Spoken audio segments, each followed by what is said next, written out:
Le temps est le temps de l'information sur la télévision africaine. Mesdames, bonsoir, messieurs, bonsoir.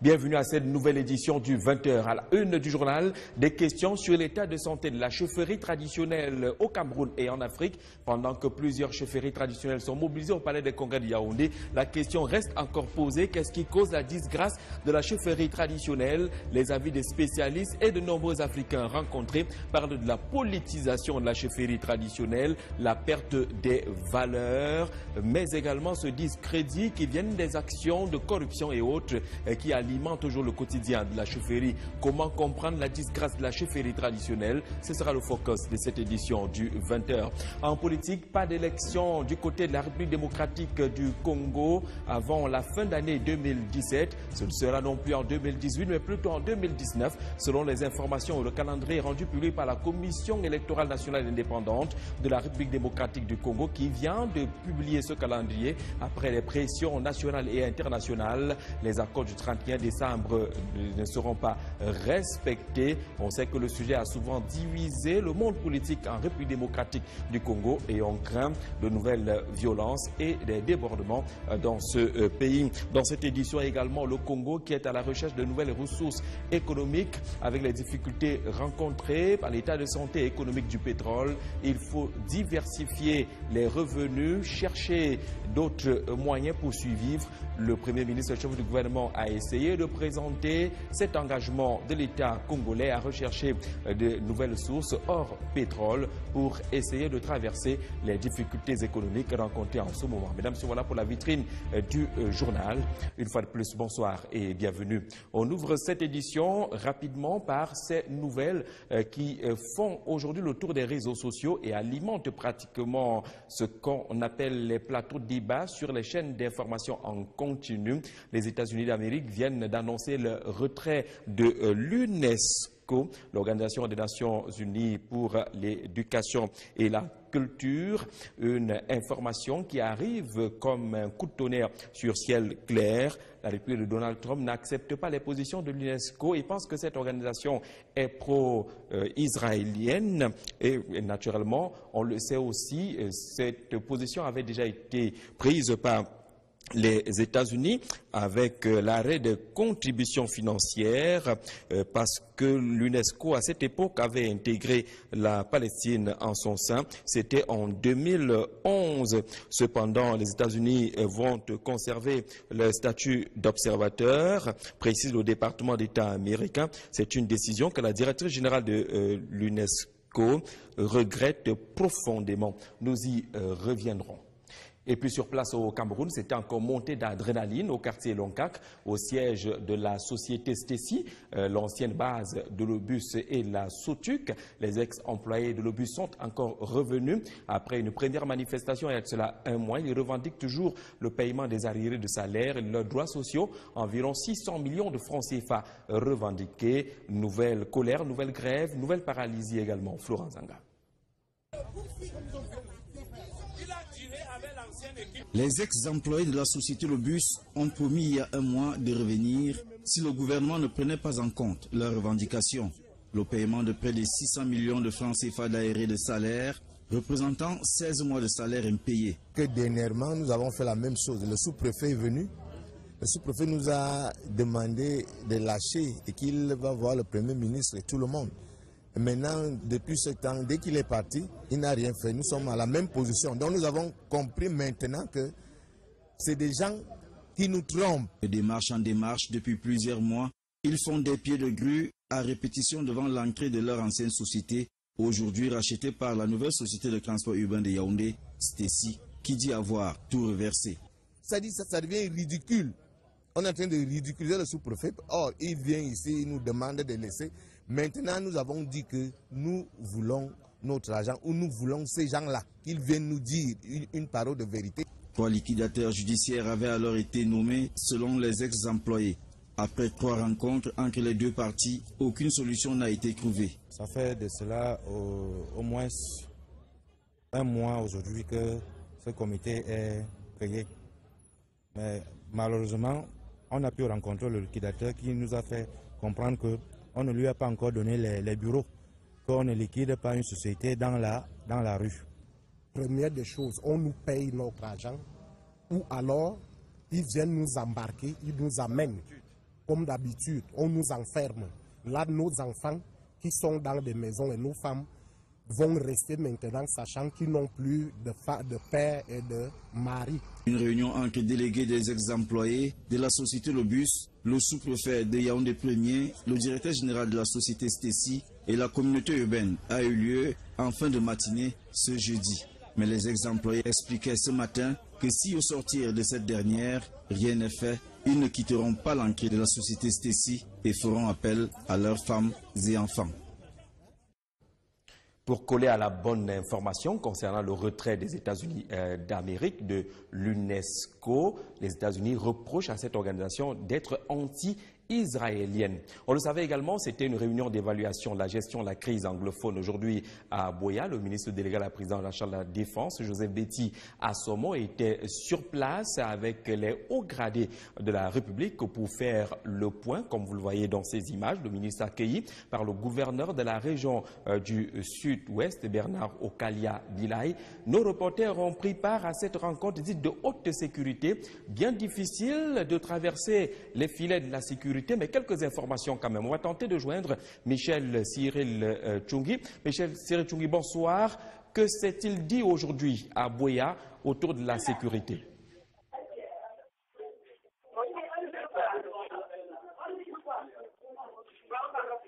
Bonsoir Jean-Jacques, bonsoir à tous les téléspectateurs de Vision 4. Les services du gouverneur du Sud-Ouest se sont transformés ce jour pour un temps en un véritable quartier général où l'on a tablé sur l'avenir sécuritaire du Cameroun, notamment dans les régions du Nord-Ouest et du Sud-Ouest. Une réunion de haut niveau regroupant autour du ministre délégué à la présidence de la République, chargé de la Défense, Joseph Betty Assomo, le haut commandement de l'armée et de la gendarmerie et les gouverneurs des deux régions dont je viens d'évoquer. Après près de 5 heures de débat houleux à huis clos, une stratégie est mise sur pied pour ramener la paix et la sécurité dans ces régions dites anglophones. Sans toutefois la dévoiler, il en ressort que les forces de défense et de sécurité ne laisseront aucune partie du Cameroun aux mains des terroristes qui demandent la division du pays. À la défense de ces deux régions du Cameroun se fera donc dans le strict respect des règles, comme cela a été fait le 1er octobre dernier. Au cours de cette rencontre, il a également été question de faire le point de la situation dans ces régions. L'on apprendra qu'un accalmie règne de part et d'autre. Et puisqu'on parle accalmie, il faut dire que les activités ont repris ici à Buea. Merci Michel Cyril Tchoungui depuis Buea. On a bien vu que le drapeau camerounais flotte dans la région, le chef de la région du Sud-Ouest, le ministre de la Défense, qui a d'ailleurs pris la direction de Douala pour une cérémonie qui aura lieu demain, l'inauguration d'un centre de pilotage des activités de la sécurité maritime. Ce centre qui est logé à la base navale de Douala, la capitale économique du Cameroun. C'est également là-bas qu'on a mené cette enquête sur l'état de santé de la chaufferie traditionnelle. Les Camerounais l'ont certainement constaté, la chefferie traditionnelle perd un peu de son, on va dire, de son auréole. Les chefs traditionnels sont de moins en moins respectés dans quelques régions africaines. Les causes semblent être multiples. La plupart des éléments recensés parlent par exemple de la politisation du poste de chef de village. Edmond Fauché. Le constat est établi. Les chefferies traditionnelles ont perdu de leur aura et de plus en plus, elles sont dévalorisées. C'est parce qu'ils sont corrompus. Ils sont même plus des chefs. La politique est entrée dans le choix des chefs. Alors, puisque l'État camerounais donne le salaire, automatiquement, ils doivent travailler à l'avantage de l'État camerounais. Du coup, ces chefferies traditionnelles sont désormais sous l'influence des pouvoirs économiques, politiques et religieux. Toutes ces élites veulent affaiblir et tendent à affaiblir, n'est-ce pas, l'institution chauffale. Qui, parce qu'ils ont un peu de l'argent, qui veulent dominer, n'est-ce pas, les chefs et faire en sorte que le chef soit dépendant. Vous avez les élites politiques qui pensent que c'est le parti politique qui est au-dessus de la tradition, de la chefferie. Aujourd'hui, le pouvoir du chef est dans la rue, exposé par lui-même. Vous les trouvez dans les bois de nuit, vous les trouvez dans les buvettes, vous les trouvez partout. Le chef en réalité doit rester dans sa chefferie, gérer la chefferie. Mais quand on commence à rechercher les promotions, qui veut être maire, qui veut être député, qui veut être sénateur, qui veut être cela, tout ça c'est pour fragiliser l'institution. C'est pour dévaloriser l'institution. La toute-puissance de la chefferie traditionnelle est fragmentée. L'histoire de la colonisation africaine avait raison. Effectivement, les chefferies traditionnelles, pas seulement camerounaises et africaines, ont perdu de leur aura depuis la colonisation. Les colonisateurs, leur rôle était d'affaiblir d'abord ces chefferies pour pouvoir s'implanter et ensuite d'utiliser ces chefferies pour faire passer leur message, pour ensuite s'imposer, non seulement dans nos territoires, donc en Afrique et au Cameroun en particulier, mais aussi de les utiliser pour imposer leurs lois. Et à partir de cet instant, les chefferies traditionnelles ont périclité depuis cette colonisation. Certaines chefferies traditionnelles n'ont plus de force au point où celles-ci ne maîtrisent plus leurs sujets et populations. Et parfois même, il pleut lors des cérémonies traditionnelles. Quel déluge! Et certaines chefferies traditionnelles sont pratiquement gérées à l'aide des télécommandes. Les chefs sont pratiquement tous des ministres membres du gouvernement. Autre situation bien difficile, c'est au sein de l'Union des populations du Cameroun, l'UPC, le parti historique, l'âme immortelle du peuple camerounais, l'union en désunion. Il y a cela quelques jours, on parlait du premier congrès, disait-on, du consensus, sauf que les voix divergentes sont enregistrées. L'honorable Bapolipo n'est pas d'accord avec le congrès qui a élu Baliguel Nkot comme secrétaire général. Pour lui, il s'agit d'un rassemblement en toute illégalité et que le vrai congrès de l'Union des populations du Cameroun devrait se tenir en 2019. Mélanie Luanga. À l'UPC, Union des populations du Cameroun, l'ange de la paix semble avoir déménagé au sein de ce parti politique. Pourtant, il y a quelques jours, l'on a cru un retour au calme avec la tenue de ce congrès qui a vu l'élection d'une nouvelle équipe dirigeante à la tête de ce parti. Que non, l'honorable Bapot Lipot dénonce ce congrès qu'il qualifie de pseudo. Et c'est le même groupe qui a voulu donc organiser ce pseudo-congrès et qui manipule l'opinion publique aujourd'hui à travers les médias en disant qu'un congrès de l'UPC a eu lieu. Alors que le 27 mai 2017, nous avons tenu à l'hôtel des députés de Yaoundé le comité directeur de l'UPC. Ce comité directeur qui a porté Daniel Ruben Oumniobé au poste de premier vice-président du bureau de comité directeur de l'UPC et ce comité directeur qui a décidé de la prolongation du bureau que je conduis jusqu'en 2019. Pour lui, l'UPC va tenir son vrai congrès en 2019 tel que prévu en mai dernier lors de la tenue d'un comité directeur. Il faut donc ici dire à tout le monde que l'Union des populations du Cameroun aura son congrès légal et légitime en 2019. Les textes signés par l'autorité territoriale dans le cadre de la tenue de ce congrès sont contestés. Je voudrais déjà vous dire que l'autorité administrative ne valide pas les congrès. C'est l'UPC, de par ses statuts, qui valide un congrès. Selon Bapot Lipot, la date de 2019 permet à l'UPC d'organiser un congrès inclusif. Nous ne faisons pas dans l'événementiel. Nous n'avons pas de logique conjoncturelle qui voudrait qu'on s'agite pour des circonstances. Nous travaillons dans la durée. Voilà pourquoi nous avons dit que 2019 va nous permettre de tenir un véritable congrès inclusif. Celui qui porte encore l'écharpe de secrétaire général de l'UPC compte donner des insomnies à la nouvelle équipe, bien que les hautes autorités administratives aient pris part à ce congrès. Parlons à présent de ces innovations dans le domaine de l'éducation, une initiative qui parle d'alphabétisation numérique piloté par le ministère des Enseignements secondaires. Il est question de la programmation informatique. Plusieurs enseignants étaient à l'école ou sont à l'école depuis ce jeudi à Yaoundé. C'est dans le cadre d'une formation des formateurs initiée par le ministère des Enseignements secondaires avec le concours d'Africa Code Week. Cette initiative panafricaine d'alphabétisation numérique vise à susciter l'intérêt des jeunes pour le codage ou la programmation informatique. Comment mettre en place ces mécanismes qui s'arriment aux technologies de l'information et de la communication? Norbert Ebodé.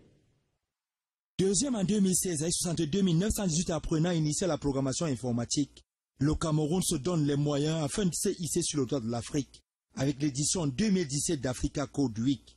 Justifie l'atelier de formation des formateurs de 2 jours ouvert ce jeudi à la cellule d'appui à l'action pédagogique.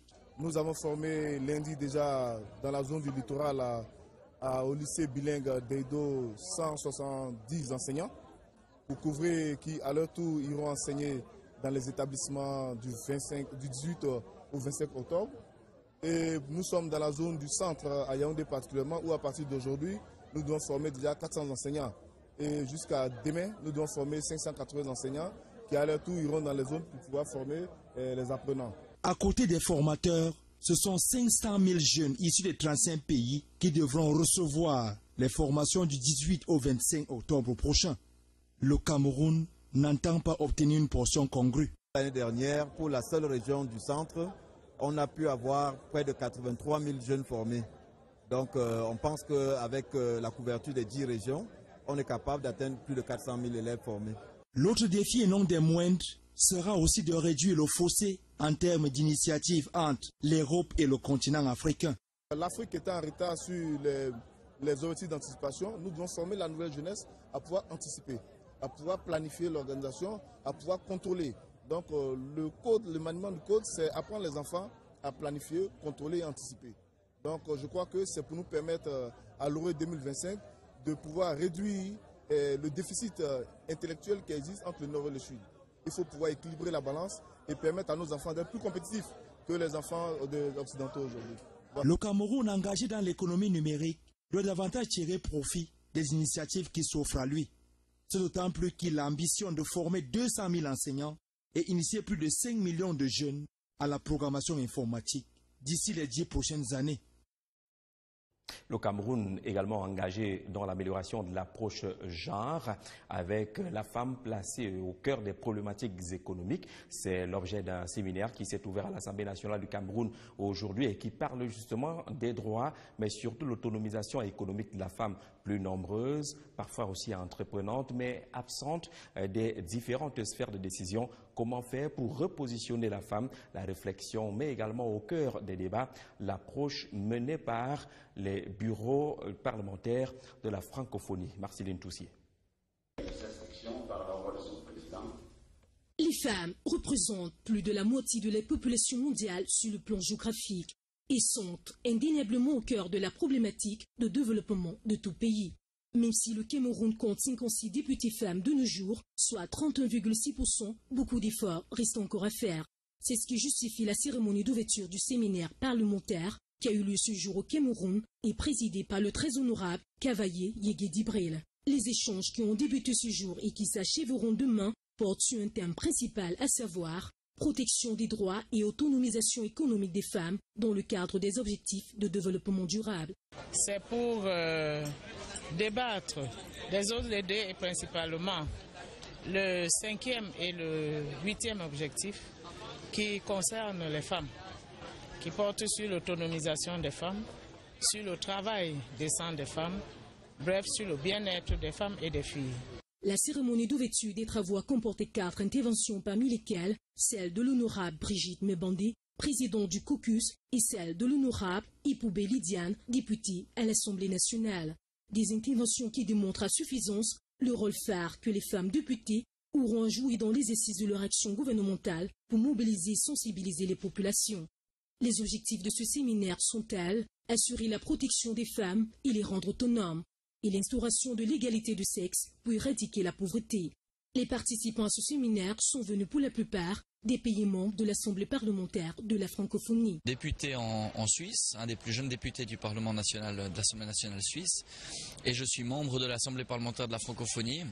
Je suis en fait le seul homme député qui vient au séminaire du réseau des femmes, parce que je pense que l'égalité entre femmes et hommes nous concerne tous. La section camerounaise de l'Assemblée parlementaire de la francophonie a donc l'honneur d'abriter les travaux. En République centrafricaine également, on parle d'approche genre avec une préoccupation, celle de la présence des femmes dans la gouvernance forestière. La RCA est un pays qui connaît une intense activité forestière. Les femmes ne sont pas très présentes et les métiers liés à la foresterie sont généralement considérés là-bas comme des métiers pour les messieurs. Ambroise Awono. La prise en compte du genre dans le processus de gouvernance forestière en Afrique, cela se matérialise déjà dans les pays de la zone CEMAC. Nous avons les processus un peu nombreux au niveau de la gouvernance forestière. Il faut déjà penser à intégrer dans les planifications l'approche genre. Tout un symposium organisé à cette occasion à Bangui pour permettre à la femme d'être aussi au centre de la gestion forestière, car au niveau local, celle-ci reste la principale utilisatrice de la forêt et que sa non-participation à la prise de décision pourrait avoir de graves répercussions négatives, non seulement sur l'environnement, mais aussi sur les moyens de subsistance d'une nation. Une couche importante de la population n'est pas impliquée, ne participe pas à un processus, c'est que ses préoccupations sont mises à côté. Et c'est ça souvent qui crée les conflits. Pour implémenter ce processus, qui est à sa première étape, les organisateurs entendent apporter un appui pour la formation du genre, chaque partenaire issu de la plateforme du projet. Et cet atelier est venu nous ouvrir les yeux sur l'aspect genre. C'est-à-dire la représentativité de la femme dans la gestion des ressources forestières, que ce soit au niveau de la société civile, au niveau de la gestion forestière, qu'au niveau du secteur privé.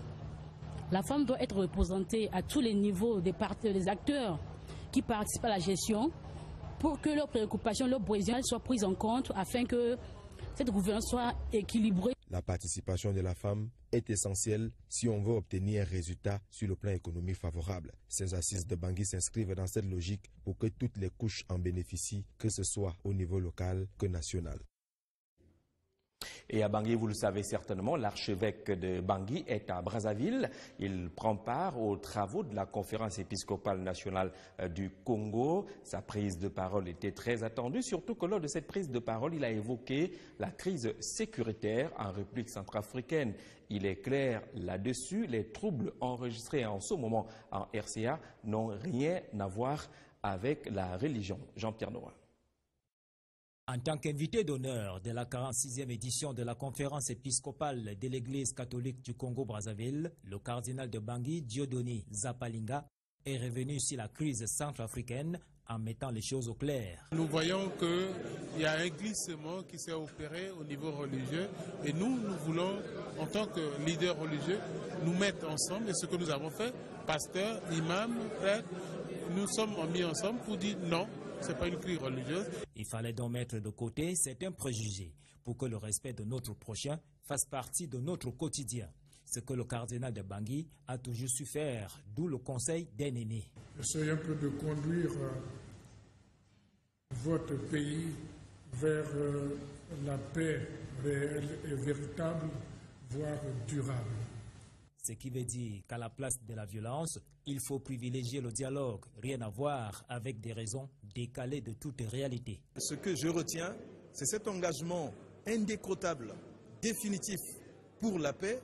Je répète, cœur et âme, cœur et corps pour la paix, et aussi dénoncer les mensonges qui nous opposent, qui font croire aux gens, n'est-ce pas, des vérités qui ne sont pas des vérités et qui cachent la vraie vérité. Et la vérité, c'est que la fibre religieuse ne devrait pas être utilisée à des fins politiques. Certains comprennent qu'il fallait donc recadrer les choses. Il a recadré l'objet, le sujet, le fond du problème. La tendance était à dire que c'était une guerre de religion. Mais en fait, en réalité, ce n'est pas du tout ça. Et pour le cardinal Dieudonné Zapalinga, le plus important, c'est désormais de trouver des conditions favorables pour le bien-être du peuple centrafricain. Et il compte sur les hommes de Dieu, peu importe leur obédience religieuse, pour que cet objectif noble ne soit pas une simple vue de l'esprit. On reste au Congo avec ce combat lancé par le gouvernement pour multiplier les sources de revenus. Le pétrole se porte mal. Le Congo traverse une véritable crise. Comment faire pour relever le niveau de la croissance? Il faut plus de recettes. D'ailleurs, le gouvernement semble avoir lancé une politique pragmatique qui permettra justement de relever le niveau des recettes, mais davantage de trouver ces sources et ces ressources hors pétrole. Pascal Ngangadiaï. La croissance économique au Congo est devenue négative depuis 2016. La baisse du prix du baril de pétrole dans le monde a asséné des difficultés économiques et financières très douloureuses à ce pays de plus de 4 millions d'habitants, habitués à une certaine aisance financière. Grâce aux recettes pétrolières sur lesquelles on ne doit plus compter, pour l'instant, a laissé entendre le Premier ministre Clément Mwamba aux médias. En attendant le coup de pouce du Fonds monétaire international pour que le pays retrouve ses équilibres macroéconomiques, la possibilité de mettre en place un budget conséquent de l'État, exercice 2018, existe. Explorer toutes les possibilités de ressources en dehors du pétrole et du bois. Miser sur les actifs naturels que possède le Congo pour amener l'argent dans les caisses de l'État.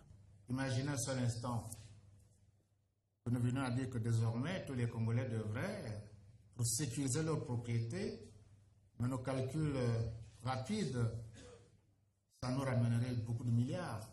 Si on recense correctement tous les propriétaires de maisons dans nos principales villes, ceux qui font l'activité commerciale sont bien répertoriés, combien de Congolais paient de l'argent du fait qu'ils détiennent chez eux des outils de télécommunication. Les services de régie financière sont pour cela déjà mis à contribution car bien des gîtes existent qui constituent des ressources de proximité.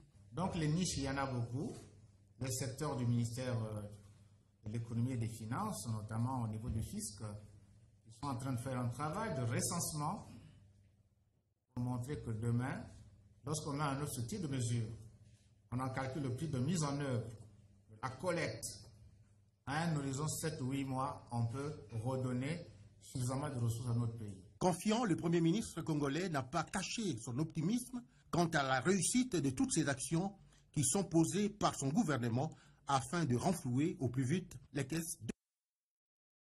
Et l'autre côté, la rive du fleuve Congo, on est moins optimiste concernant justement le processus électoral. La Commission électorale nationale indépendante vient de se prononcer sur une proposition de calendrier. Pas d'élection en 2017, pas d'élection en 2018, peut-être en 2019, contrairement aux accords du 31 décembre, les accords de la Saint-Sylvestre. On sait que la question a souvent divisé du côté de la RDC. Les Nations Unies et autres organisations internationales ont fait pression sur la CENI pour avoir ce calendrier qui sème déjà la peur du côté de la RDC. Monique Nyangono.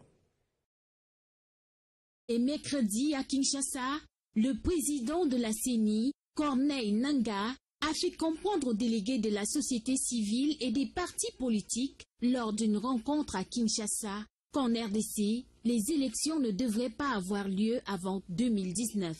Un consensus qui est là sur le fait qu'il faut travailler sur le fichier électoral.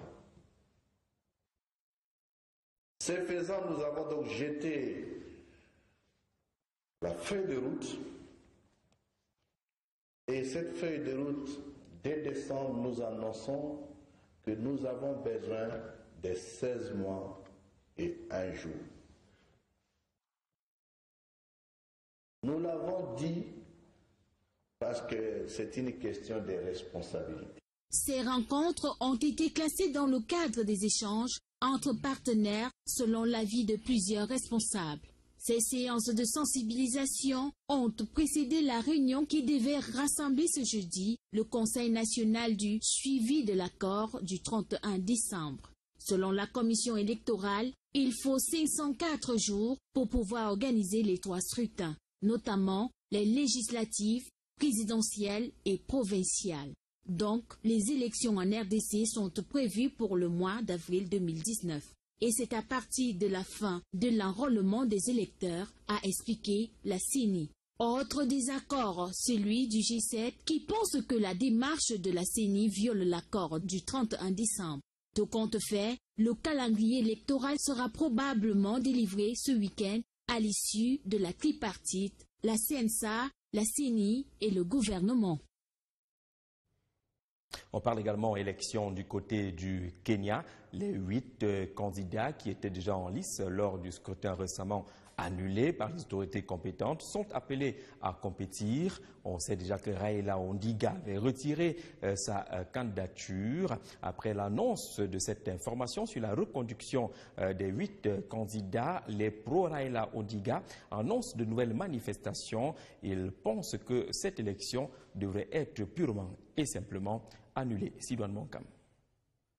À la suite de l'annulation par la Cour suprême du Kenya de la réélection du président sortant Uhuru Kenyatta, la commission électorale avait annoncé une nouvelle élection fixée pour le 26 octobre, une élection qui devait se jouer principalement entre Uhuru Kenyatta, candidat sortant, et l'opposant Raila Odinga. Mais mercredi, la Cour de Nairobi a jugé que les 6 autres candidats du premier scrutin devaient pouvoir, s'ils le souhaitent, se présenter à l'élection du 26 octobre prochain. Dès lors, la position de la commission électorale est que les candidats à la nouvelle élection présidentielle devraient comprendre l'ensemble des 8 candidats qui ont participé au scrutin du 8 août dernier. Cependant, la participation du chef de l'opposition reste incertaine. Lui qui a annoncé le retrait de sa candidature, estimant que les conditions n'étaient pas réunies pour garantir un scrutin libre et équitable. Selon l'opposition qui se fonde sur une analyse de la jurisprudence et de la loi électorale, le retrait de Raila Odinga devrait automatiquement conduire à l'annulation de l'élection du 26 octobre et à l'organisation d'un nouveau processus électoral à une date ultérieure. Et sur ce point, la commission électorale a précisé n'avoir reçu de Raila Odinga et de son colistier aucun formulaire nécessaire pour pouvoir entériner leur retrait. Alors que l'organe en charge de l'organisation des élections appelle l'ensemble des acteurs au calme et au dialogue afin d'assurer le bon déroulement de l'élection pour que le pays aille de l'avant, les partisans de Raila Odinga restent campés sur leur position et annoncent des manifestations pour protester contre l'ensemble du processus. Le prochain grand rendez-vous sur la télévision africaine, 21h, au cœur du mystère, avec Nathan Amougou. Mesdames et messieurs, merci d'avoir suivi cette édition du 20h. Au nom de toutes les équipes techniques et rédactionnelles, je vous prie de passer une magnifique soirée.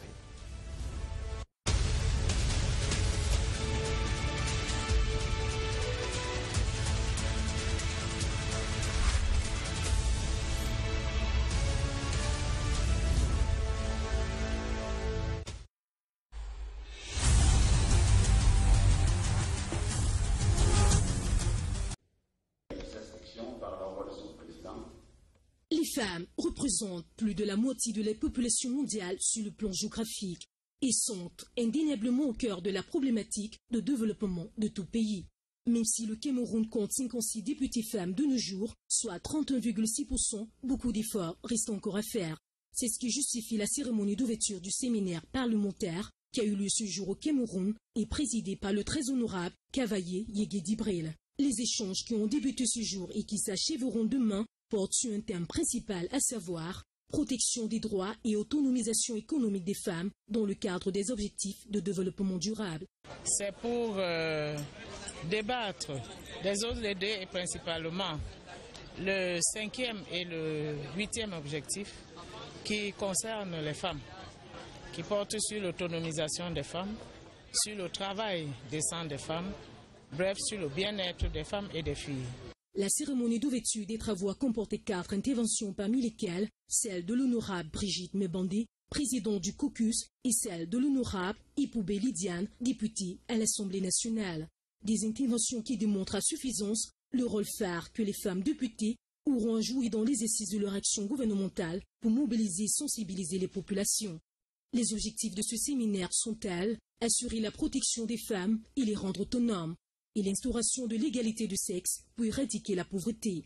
Les participants à ce séminaire sont venus pour la plupart des pays membres de l'Assemblée parlementaire de la francophonie. Député en Suisse, un des plus jeunes députés du Parlement national, de l'Assemblée nationale suisse, et je suis membre de l'Assemblée parlementaire de la francophonie. Je suis en fait le seul homme député qui vient au séminaire du réseau des femmes, parce que je pense que l'égalité entre femmes et hommes nous concerne tous. La section camerounaise de l'Assemblée parlementaire de la francophonie a donc l'honneur d'abriter les travaux. En République centrafricaine également, on parle d'approche genre avec une préoccupation, celle de la présence des femmes dans la gouvernance forestière. La RCA est un pays qui connaît une intense activité forestière. Les femmes ne sont pas très présentes et les métiers liés à la foresterie sont généralement considérés là-bas comme des métiers pour les messieurs. Ambroise Awono. La prise en compte du genre dans le processus de gouvernance forestière en Afrique, cela se matérialise déjà dans les pays de la zone CEMAC. Nous avons les processus un peu nombreux au niveau de la gouvernance forestière. Il faut déjà penser à intégrer dans les planifications l'approche genre. Tout un symposium organisé à cette occasion à Bangui pour permettre à la femme d'être aussi au centre de la gestion forestière, car au niveau local, celle-ci reste la principale utilisatrice de la forêt et que sa non-participation à la prise de décision pourrait avoir de graves répercussions négatives, non seulement sur l'environnement, mais aussi sur les moyens de subsistance d'une nation. Une couche importante de la population n'est pas impliquée, ne participe pas à un processus, c'est que ses préoccupations sont mises à côté. Et c'est ça souvent qui crée les conflits. Pour implémenter ce processus, qui est à sa première étape, les organisateurs entendent apporter un appui pour la formation du genre, chaque partenaire issu de la plateforme du projet. Et cet atelier est venu nous ouvrir les yeux sur l'aspect genre. C'est-à-dire la représentativité de la femme dans la gestion des ressources forestières, que ce soit au niveau de la société civile, au niveau de la ressource forestière, qu'au niveau du secteur privé. La femme doit être représentée à tous les niveaux des acteurs qui participent à la gestion pour que leurs préoccupations, leurs besoins soient prises en compte afin que cette gouvernance soit équilibrée. La participation de la femme est essentielle si on veut obtenir un résultat sur le plan économique favorable. Ces assises de Bangui s'inscrivent dans cette logique pour que toutes les couches en bénéficient, que ce soit au niveau local que national. Et à Bangui, vous le savez certainement, l'archevêque de Bangui est à Brazzaville. Il prend part aux travaux de la conférence épiscopale nationale du Congo. Sa prise de parole était très attendue, surtout que lors de cette prise de parole, il a évoqué la crise sécuritaire en République centrafricaine. Il est clair là-dessus, les troubles enregistrés en ce moment en RCA n'ont rien à voir avec la religion. Jean-Pierre Noël. En tant qu'invité.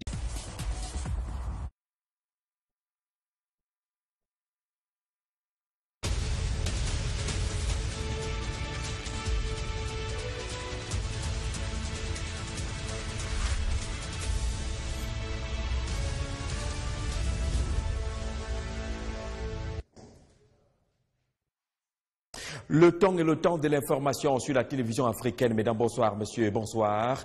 Bienvenue à cette nouvelle édition du 20h. À la une du journal, des questions sur l'état de santé de la chaufferie traditionnelle au Cameroun et en Afrique. Pendant que plusieurs chaufferies traditionnelles sont mobilisées au palais des congrès de Yaoundé, la question reste encore posée. Qu'est-ce qui cause la disgrâce de la chaufferie traditionnelle? Les avis des spécialistes et de nombreux Africains rencontrés parlent de la politisation de la chaufferie traditionnelle, la perte des valeurs, mais également ce discrédit qui viennent des actions de corruption et autres qui alimentent toujours le quotidien de la chaufferie. Comment comprendre la disgrâce de la chaufferie traditionnelle? Ce sera le focus de cette édition du 20h. En politique, pas d'élection du côté de la République démocratique du Congo avant la fin d'année 2017. Ce ne sera non plus en 2018, mais plutôt en 2019, selon les informations ou le calendrier rendu public par la Commission électorale nationale indépendante de la République démocratique du Congo qui vient de publier ce calendrier après les pressions nationales et internationales. Les accords du 31 décembre ne seront pas respectés. On sait que le sujet a souvent divisé le monde politique en République démocratique du Congo et on craint de nouvelles violences et des débordements dans ce pays. Dans cette édition également, le Congo qui est à la recherche de nouvelles ressources économiques avec les difficultés rencontrées par l'état de santé économique du pétrole. Il faut diversifier les revenus, chercher d'autres moyens pour survivre. Le Premier ministre chef du gouvernement a essayé de présenter cet engagement de l'État congolais à rechercher de nouvelles sources hors pétrole pour essayer de traverser les difficultés économiques rencontrées en ce moment. Mesdames, messieurs, voilà pour la vitrine du journal. Une fois de plus, bonsoir et bienvenue. On ouvre cette édition rapidement par ces nouvelles qui font aujourd'hui le tour des réseaux sociaux et alimentent pratiquement ce qu'on appelle les plateaux de débat sur les chaînes d'information en Congo. continue. Les États-Unis d'Amérique viennent d'annoncer le retrait de l'UNESCO, l'Organisation des Nations Unies pour l'éducation et la culture, une information qui arrive comme un coup de tonnerre sur ciel clair. La République de Donald Trump n'accepte pas les positions de l'UNESCO et pense que cette organisation est pro-israélienne et naturellement, on le sait aussi, cette position avait déjà été prise par les États-Unis avec l'arrêt de contributions financières parce que l'UNESCO à cette époque avait intégré la Palestine en son sein. C'était en 2011. Cependant, les États-Unis vont conserver le statut d'observateur, précise le département d'État américain. C'est une décision que la directrice générale de l'UNESCO regrette profondément. Nous y reviendrons. Et puis sur place au Cameroun, c'était encore montée d'adrénaline au quartier Lonkak, au siège de la société Stessi, l'ancienne base de l'Obus et la Sotuc. Les ex-employés de l'Obus sont encore revenus après une première manifestation il y a de cela un mois. Ils revendiquent toujours le paiement des arriérés de salaire et leurs droits sociaux, environ 600 millions de francs CFA revendiqués. Nouvelle colère, nouvelle grève, nouvelle paralysie également. Florent Zanga. Les ex-employés de la société Lobus ont promis il y a un mois de revenir si le gouvernement ne prenait pas en compte leurs revendications. Le paiement de près de 600 millions de francs CFA d'arrêt de salaire, représentant 16 mois de salaire impayés. Que dernièrement, nous avons fait la même chose. Le sous-préfet est venu. Le sous-préfet nous a demandé de lâcher et qu'il va voir le Premier ministre et tout le monde. Maintenant, depuis ce temps, dès qu'il est parti, il n'a rien fait. Nous sommes à la même position. Donc nous avons compris maintenant que c'est des gens qui nous trompent. De démarche en démarche, depuis plusieurs mois, ils font des pieds de grue à répétition devant l'entrée de leur ancienne société, aujourd'hui rachetée par la nouvelle société de transport urbain de Yaoundé. Certainement constaté, la chefferie traditionnelle perd un peu de son, on va dire, de son auréole. Les chefs traditionnels sont de moins en moins respectés dans quelques régions africaines. Les causes semblent être multiples. La plupart des éléments recensés parlent par exemple de la politisation du poste de chef de village. Edmond Fauché.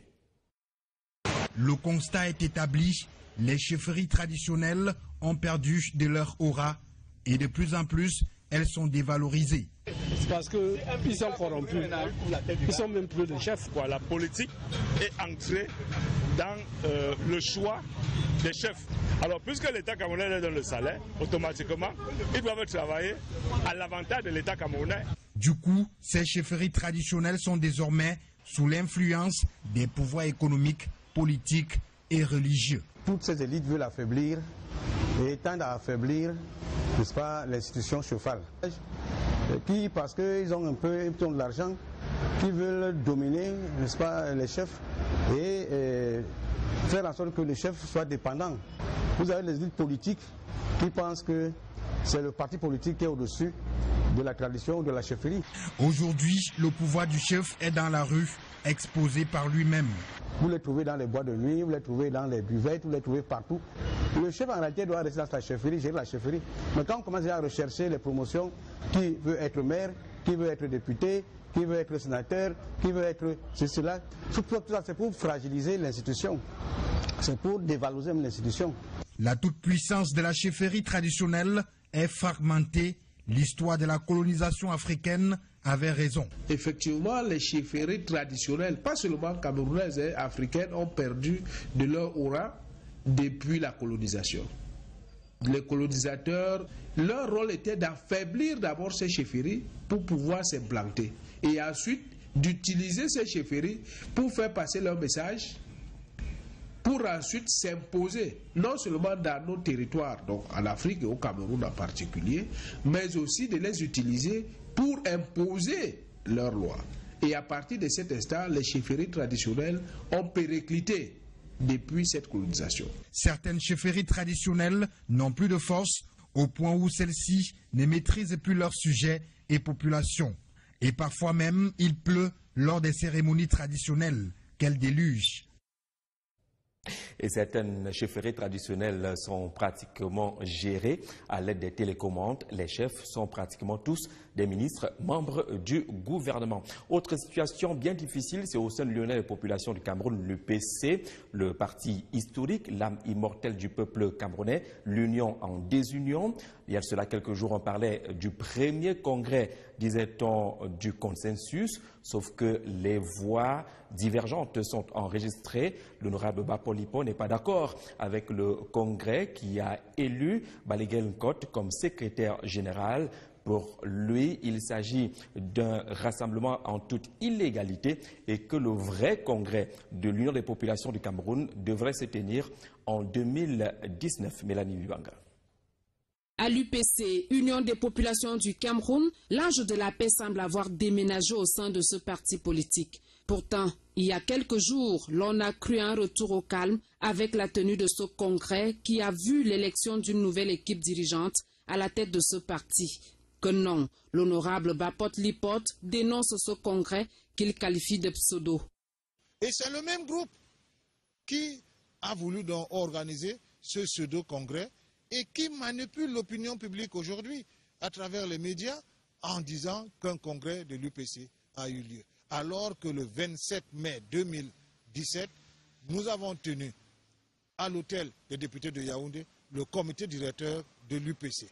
Ce comité directeur qui a porté Daniel Ruben Oumniobé au poste de premier vice-président du bureau de comité directeur de l'UPC et ce comité directeur qui a décidé de la prolongation du bureau que je conduis jusqu'en 2019. Pour lui, l'UPC va tenir son vrai congrès en 2019 tel que prévu en mai dernier lors de la tenue d'un comité directeur. Il faut donc ici dire à tout le monde que l'Union des populations du Cameroun aura son congrès légal et légitime en 2019. Les textes signés par l'autorité territoriale dans le cadre de la tenue de ce congrès sont contestés. Je voudrais déjà vous dire que l'autorité administrative ne valide pas les congrès. C'est l'UPC, de par ses statuts, qui valide un congrès. Selon Bapot Lipot, la date de 2019 permet à l'UPC d'organiser un congrès inclusif. Nous ne faisons pas dans l'événementiel. Nous n'avons pas de logique conjoncturelle qui voudrait qu'on s'agite pour des circonstances. Nous travaillons dans la durée. Voilà pourquoi nous avons dit que 2019 va nous permettre de tenir un véritable congrès inclusif. Celui qui porte encore l'écharpe de secrétaire général de l'UPC compte donner des insomnies à la nouvelle équipe, bien que les hautes autorités administratives aient pris part à ce congrès. Parlons à présent de ces innovations dans le domaine de l'éducation, une initiative qui parle d'alphabétisation numérique pilotée par le ministère des Enseignements secondaires. Il est question de la programmation informatique. Plusieurs enseignants étaient à l'école ou sont à l'école depuis ce jeudi à Yaoundé. C'est dans le cadre d'une formation des formateurs initiée par le ministère des Enseignements secondaires avec le concours d'Africa Code Week. Cette initiative panafricaine d'alphabétisation numérique vise à susciter l'intérêt des jeunes pour le codage ou la programmation informatique. Comment mettre en place ces mécanismes qui s'arriment aux technologies de l'information et de la communication? Norbert Ebodé. Deuxième en 2016 avec 62 918 apprenants initiés à la programmation informatique. Le Cameroun se donne les moyens afin de se hisser sur le toit de l'Afrique avec l'édition 2017 d'Africa Code Week. L'exécutif l'atelier de formation des formateurs de 2 jours ouvert ce jeudi à la cellule d'appui à l'action pédagogique. Nous avons formé lundi déjà dans la zone du littoral au lycée bilingue d'Eido 170 enseignants pour couvrir qui à leur tour iront enseigner dans les établissements du 18 au 25 octobre. Et nous sommes dans la zone du centre à Yaoundé particulièrement où à partir d'aujourd'hui nous devons former déjà 400 enseignants. Et jusqu'à demain nous devons former 580 enseignants qui à leur tour iront dans les zones pour pouvoir former les apprenants. À côté des formateurs, ce sont 500 000 jeunes issus des 35 pays qui devront recevoir les formations du 18 au 25 octobre prochain. Le Cameroun n'entend pas obtenir une portion congrue. L'année dernière, pour la seule région du centre, on a pu avoir près de 83 000 jeunes formés. Donc on pense qu'avec la couverture des 10 régions, on est capable d'atteindre plus de 400 000 élèves formés. L'autre défi, et non des moindres, sera aussi de réduire le fossé en termes d'initiatives entre l'Europe et le continent africain. L'Afrique est en retard sur les objectifs d'anticipation. Nous devons former la nouvelle jeunesse à pouvoir anticiper, à pouvoir planifier l'organisation, à pouvoir contrôler. Donc le maniement du code, c'est apprendre les enfants à planifier, contrôler et anticiper. Donc je crois que c'est pour nous permettre à l'Euro 2025 de pouvoir réduire le déficit intellectuel qui existe entre le Nord et le Sud. Il faut pouvoir équilibrer la balance et permettre à nos enfants d'être plus compétitifs que les enfants occidentaux aujourd'hui. Voilà. Le Cameroun, engagé dans l'économie numérique, doit davantage tirer profit des initiatives qui s'offrent à lui. C'est d'autant plus qu'il ambitionne de former 200 000 enseignants et initier plus de 5 millions de jeunes à la programmation informatique d'ici les 10 prochaines années. Le Cameroun également engagé dans l'amélioration de l'approche genre avec la femme placée au cœur des problématiques économiques. C'est l'objet d'un séminaire qui s'est ouvert à l'Assemblée nationale du Cameroun aujourd'hui et qui parle justement des droits, mais surtout l'autonomisation économique de la femme, plus nombreuse, parfois aussi entreprenante, mais absente des différentes sphères de décision. Comment faire pour repositionner la femme? La réflexion met également au cœur des débats l'approche menée par les bureaux parlementaires de la francophonie. Marceline Toussier. Stécie, qui dit avoir tout reversé. Ça devient ridicule. On est en train de ridiculiser le sous-préfet. Or, il vient ici, il nous demande de laisser. Maintenant, nous avons dit que nous voulons notre argent ou nous voulons ces gens-là, qu'ils viennent nous dire une parole de vérité. 3 liquidateurs judiciaires avaient alors été nommés selon les ex-employés. Après 3 rencontres entre les deux parties, aucune solution n'a été trouvée. Ça fait de cela au moins un mois aujourd'hui que ce comité est créé. Mais malheureusement, on a pu rencontrer le liquidateur qui nous a fait comprendre qu'on ne lui a pas encore donné les bureaux, qu'on ne liquide pas une société dans la rue. Première des choses, on nous paye notre argent ou alors ils viennent nous embarquer, ils nous amènent. Comme d'habitude, on nous enferme. Là, nos enfants qui sont dans des maisons et nos femmes vont rester maintenant sachant qu'ils n'ont plus de père et de mari. Une réunion entre délégués des ex-employés de la société Le Bus, le sous-préfet de Yaoundé 1er, le directeur général de la société Stécie et la communauté urbaine a eu lieu en fin de matinée ce jeudi. Mais les ex-employés expliquaient ce matin que si au sortir de cette dernière, rien n'est fait, ils ne quitteront pas l'enquête de la société Stécie et feront appel à leurs femmes et enfants.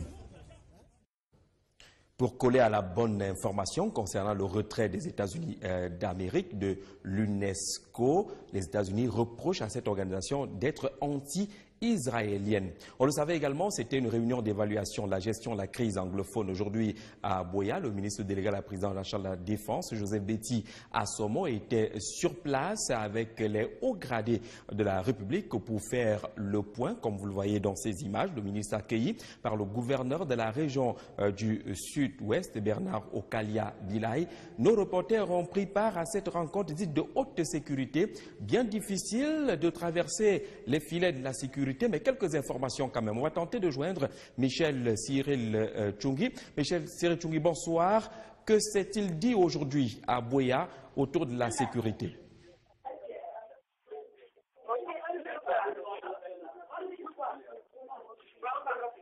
Bonsoir Jean-Jacques, bonsoir à tous les téléspectateurs de Vision 4.